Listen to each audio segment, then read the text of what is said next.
Boa noite. Boa noite. José Dirceu vira réu na Lava Jato. O juiz Sérgio Moro também aceita denúncia contra outras 14 pessoas. Dilma se reúne com líderes da base aliada em busca de aprovação para as medidas de ajuste fiscal. Policiais militares suspeitos de execução no Butantã devem ser expulsos da corporação. Greve de funcionários dos aeroportos do Chile afeta voos no Brasil.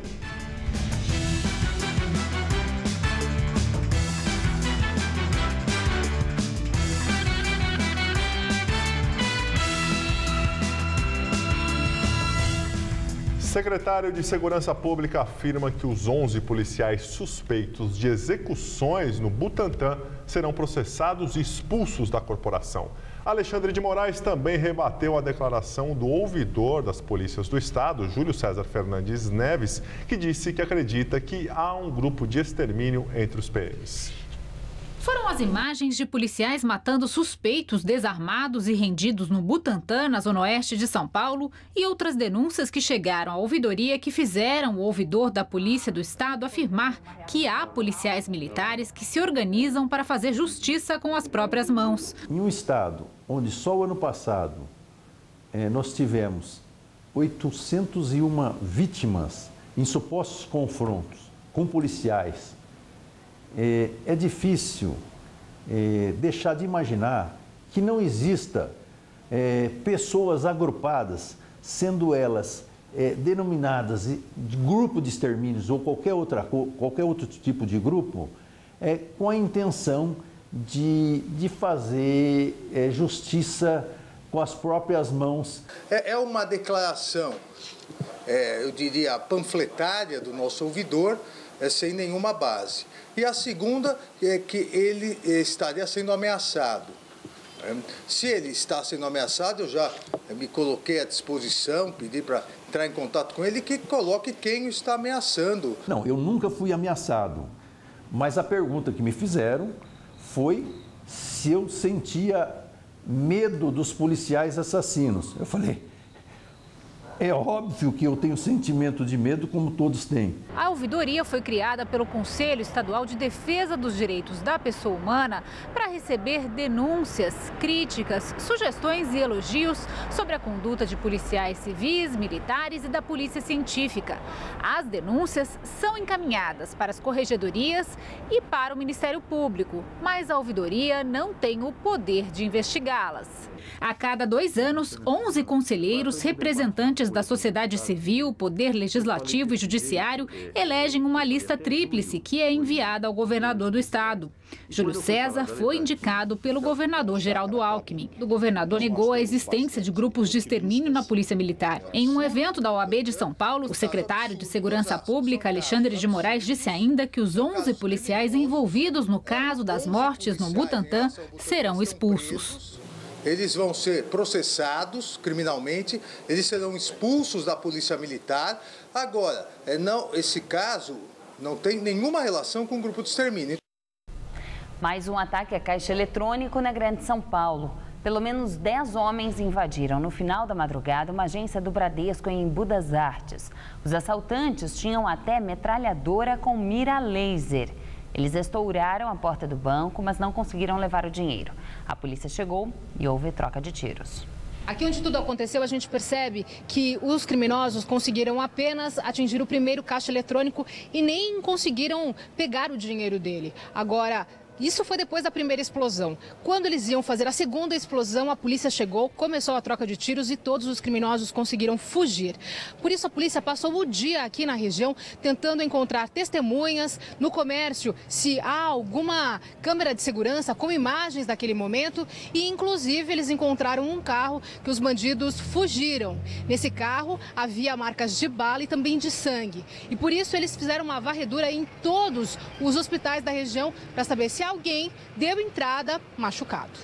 Eles fizeram as pessoas que estavam neste ponto de ônibus como reféns para roubar esta agência bancária. Os reféns saíram sem ferimentos, mas a polícia avançou pouco nas investigações. A vizinhança está com medo. Este é o terceiro roubo à agência nos últimos meses. O banco passou o dia fechado e a fachada foi coberta por tapumes. O local fica a 200 metros de uma base da polícia. Líder do PT no Senado, Humberto Costa, diz que o governo terá dificuldades para aprovar a CPMF no Congresso Nacional. Vamos primeiro alertar de que não vai ser fácil aprovar essas medidas da forma como elas estão. Não adianta o governo ficar imaginando que vai passar essas medidas com facilidade, porque não vai. O senador Randolph Rodrigues criticou a volta do tributo. Mais uma vez, é descontar a conta da crise na classe média e nos mais pobres. Na classe média, aumentando e criando novos impostos que nós imaginávamos já sepultados, para aprofundar uma das cargas tributárias, que é uma das maiores do mundo, com os piores serviços prestados pelo Estado. O presidente do Senado, Renan Calheiros, pediu cautela e disse que o Congresso fará sua parte. Mas agora temos que aguardar que as medidas cheguem ao Congresso Nacional e o Congresso vai, como sempre, fazer a sua parte, melhorar cada uma dessas medidas.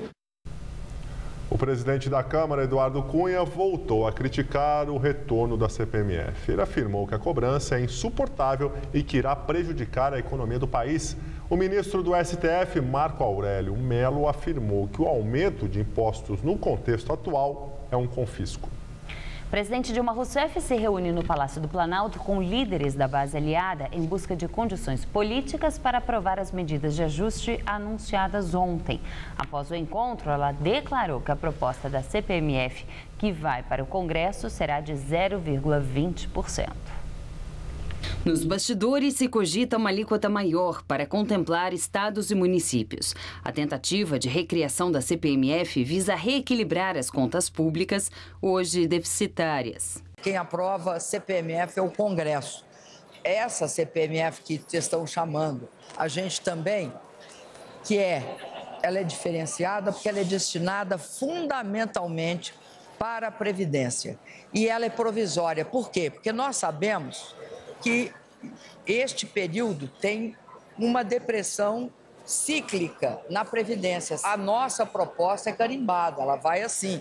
Agora, como será feito no Congresso, é um outro processo de discussão. Dilma defendeu o pacote anunciado ontem pela equipe econômica. Elas são necessárias porque passamos por um momento em que é fundamental que saiamos dessa situação de restrição fiscal o mais rápido possível, para poder voltar a crescer. A presidente disse ainda que até quarta-feira da semana que vem vai anunciar a reforma administrativa, que prevê redução de ministérios, órgãos do governo e cargos comissionados. A expectativa é de uma economia de 200 milhões de reais no ano que vem. Questionada sobre os pedidos de impeachment, Dilma disse que o governo fará de tudo para evitar que processos não democráticos cresçam e se fortaleçam. O Brasil, a duras penas, conquistou uma democracia. E eu sei do que eu estou dizendo. Eu sei quantas penas duras foi para conquistar a democracia. Direto de Brasília, Josias de Souza fala sobre o esforço da presidente Dilma Rousseff para conseguir a aprovação do pacote anunciado ontem. A crise às vezes passa a impressão de que algo se move, mas na verdade nada ou pouca coisa se move. Dilma Rousseff colocou no centro da cena política o seu mais recente pacote fiscal. É um pacote indigesto, adia reajuste de servidores, mexe no bolso das pessoas, recria a CPMF. Mas por hora só Dilma Rousseff se moveu. Ela jantou ontem à noite com governadores, hoje de manhã já recebeu líderes na Câmara, depois conversou com líderes no Senado. Dilma se mexe, faz o que pode. Sem articulador político, a presidente se tornou articuladora de si mesma.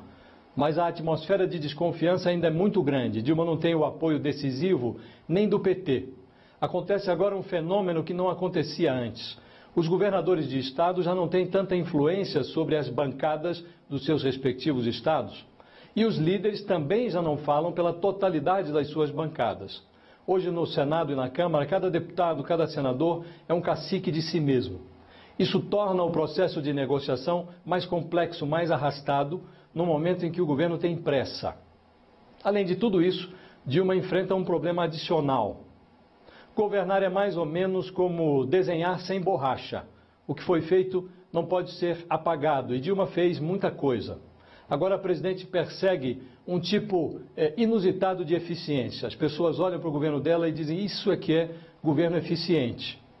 Ele mesmo destroça a economia, ele mesmo faz o inventário dos estragos e ele mesmo determina quais são os sacrifícios que a sociedade precisa fazer para consertar o que foi destroçado. Diante de um cenário assim, os parlamentares, além de analisar se o que foi proposto é o mais adequado, discutem se quem propôs merece crédito. É esse o principal desafio de Dilma Rousseff no momento. A presidente precisa demonstrar que merece crédito. Boa noite. Na CPI da Petrobras, o dono da empreiteira UTC, Ricardo Pessoa, diz que pagou propina para preservar sua empresa. Ricardo Pessoa é apontado como o líder do esquema das empreiteiras na Petrobras e fez acordo de delação premiada na Operação Lava Jato. Ele disse que se comparecesse a uma delegacia para denunciar a corrupção, estaria assinando a sentença de morte de sua empresa e considera que optou pelo caminho errado. Ricardo Pessoa se negou a falar na CPI sobre o uso de propina em doações oficiais para as campanhas da presidente Dilma Rousseff em 2010 e 2014. Eu vou permanecer em silêncio. O empresário teria dito na justiça que repassou ao PT 3 milhões e 600 mil reais originários da corrupção para a campanha de Dilma. O partido nega e garante que só recebeu doações dentro da lei. Em junho, a revista Veja informou que Ricardo Pessoa teria mencionado 18 políticos como beneficiários de dinheiro desviado da Petrobras. Entre eles, o ministro da Casa Civil, Aloysio Mercadante, do PT, e o senador Aloysio Nunes Ferreira, do PSDB, ambos na eleição de 2010. Mercadante e Aloysio negam irregularidades. O caso será analisado pelo ministro Celso de Mello, do STF, que vai decidir se abre inquérito.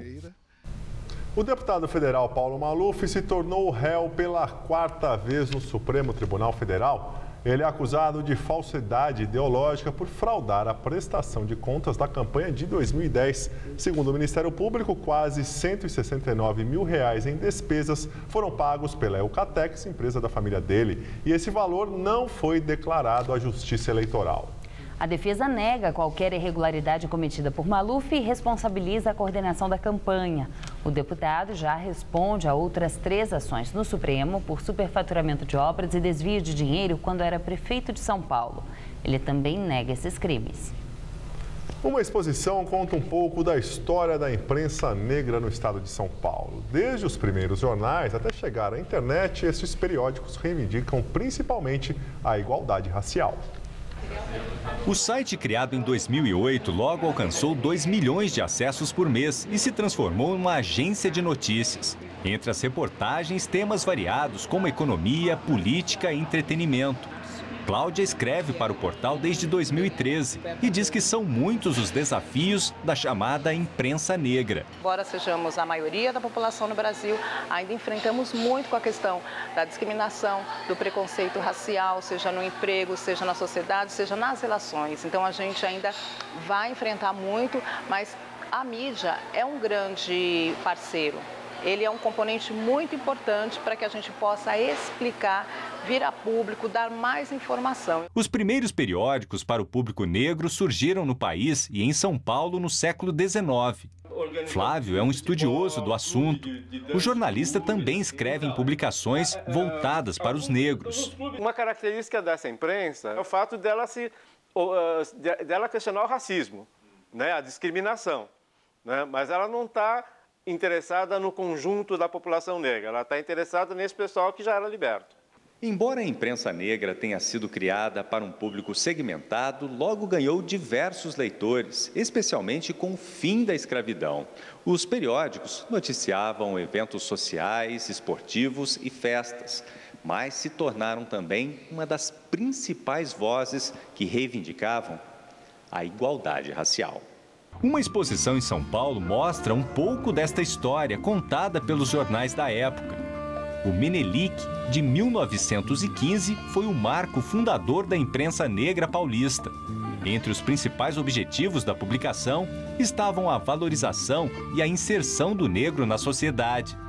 Depois dela, pelo menos mais 30 periódicos surgiram, entre eles o Clarim da Alvorada, em 1924, e A Voz da Raça, da Frente Negra Brasileira, que foi publicado de 1933 a 1937.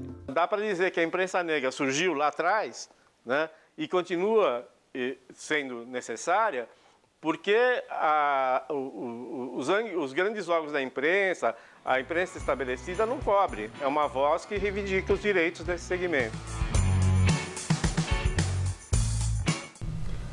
A exposição Imprensa Negra Paulista acontece até 11 de outubro no Centro de Preservação Cultural da USP, Casa de Dona Iaiá, na Bela Vista. A entrada é gratuita.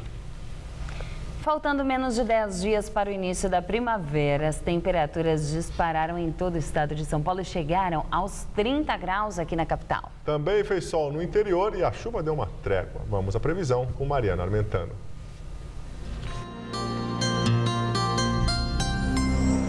A resposta é sim. As temperaturas vão ficar altíssimas amanhã em todo o estado de São Paulo. Isso porque o vento mudou de direção e agora sopra quente do interior em direção à costa. Só deve chover e mesmo assim daquele jeito, de forma bem pontual, no sul e no oeste do estado. O que predomina mesmo é o sol e o calorão, que tomam conta de todas as regiões paulistas. Chega a fazer até 37 graus amanhã em Presidente Bernardes, 35 na cidade de Araraquara e no litoral, máxima de até 34 graus em Santos, com muito sol e nada de chuva. Esse tempo firme vai marcar presença aqui na Grande São Paulo durante toda a semana. Amanhã, quarta-feira, a máxima bate na casa dos 32 graus e não para de esquentar. Na quinta, a máxima tarde vai ser de 33. E na sexta-feira, para fechar a semana, as temperaturas ficam entre 18 e 34 graus. É muito calor. Em São Paulo, centros especializados em treinamento de trânsito só para mulheres ajudam aquelas que já têm carta, mas ainda têm medo de dirigir. A diferença é que o ambiente é todo adaptado para o universo feminino. Quem vê essa mulherada aí toda junta, vestida de cor de rosa, nem imagina. Mas elas são instrutoras de trânsito e o ambiente é assim de propósito. O mouse, a cafeteira, os cones, até os carros são dessa cor. Todas as instrutoras são credenciadas do Detran, fazem cursos, são formadas, né? E a gente tem também um treinamento interno. Nesse ambiente que a dona de casa, Inajar, tem conseguido vencer os medos, acumulados desde que tirou a habilitação há 17 anos. Tenho medo, assim, na estrada, de caminhão, ônibus, atrás. A escola não trabalha com homens, nem alunos, nem funcionários. Para a mulher se sentir bem, se sentir mais à vontade, e aí a gente conversar várias coisas, conversas de mulheres, né? Segundo o Detran de São Paulo, as mulheres representam hoje 33% dos motoristas na capital. Ou seja, elas ainda são minoria, mas o mais legal é a vitória pessoal de cada uma dessas alunas. A Elaine, por exemplo, encarou o volante de vez e agora vai trabalhar todos os dias motorizada. Vamos lá, Elaine?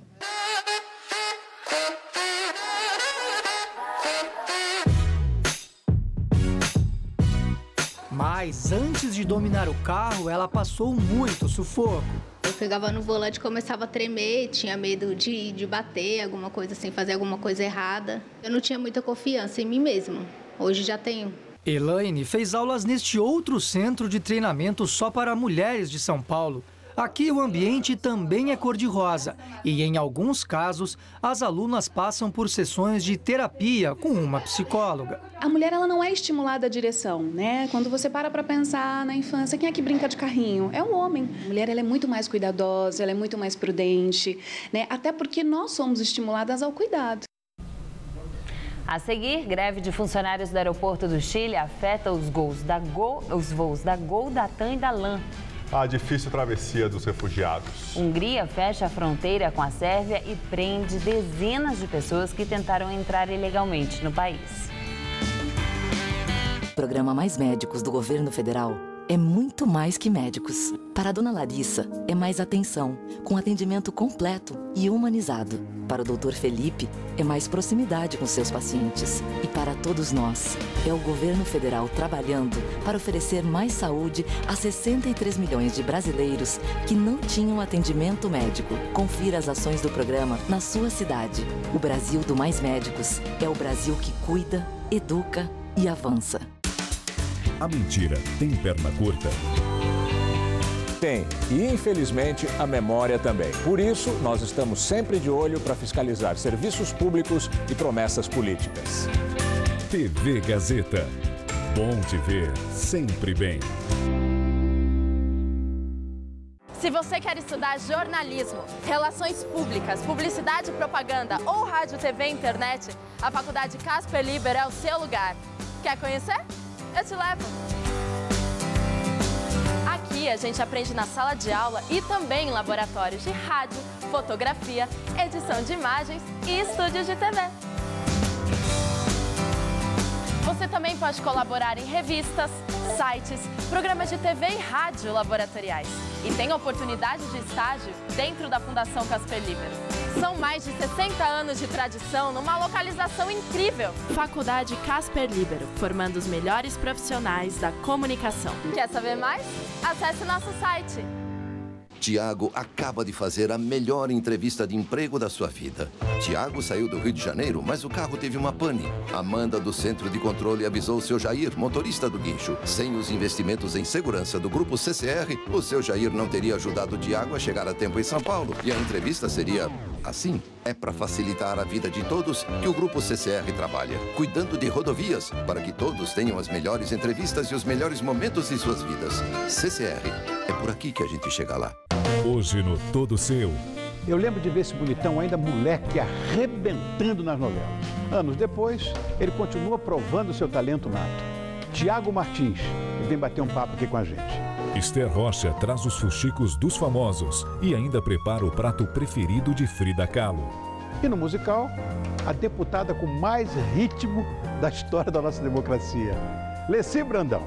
Todo Seu é hoje, 10h30 da noite. Claro, tô aqui te esperando, né?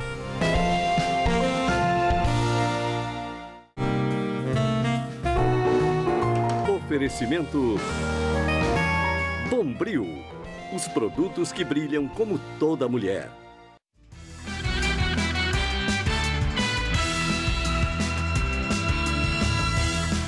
Greve de funcionários dos aeroportos do Chile afeta os voos da Gol, da TAM e da LAN.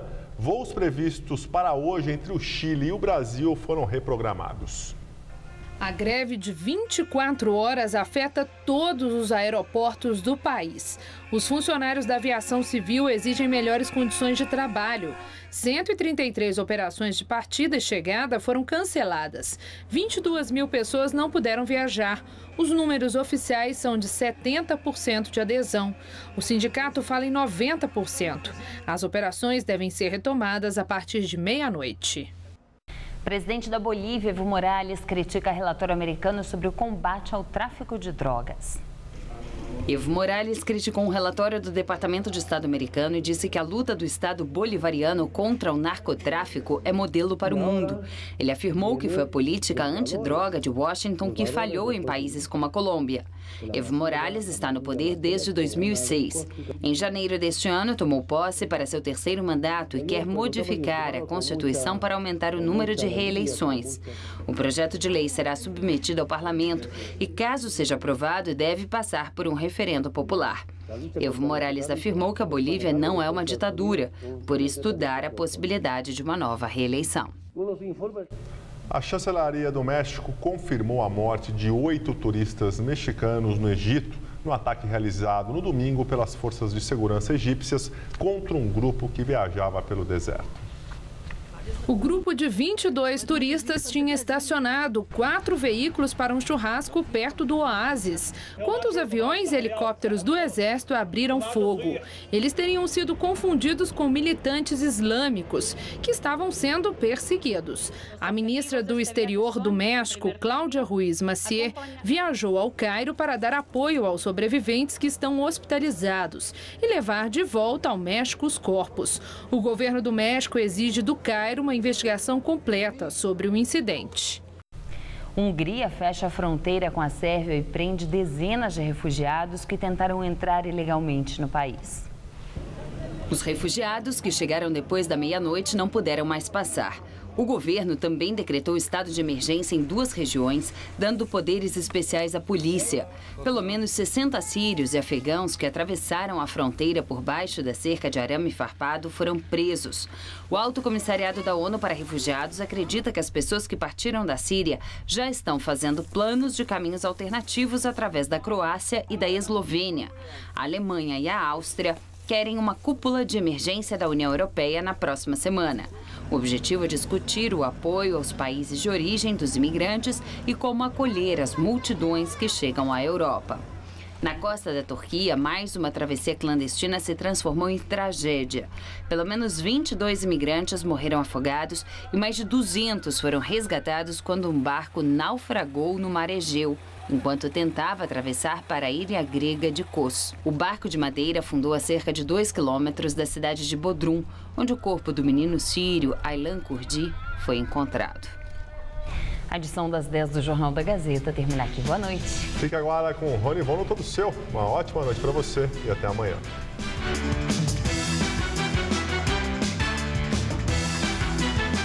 Logo mais 11h30 da noite, a máquina captura o escritor Walter Hugo Mãe. Assista agora, todo seu.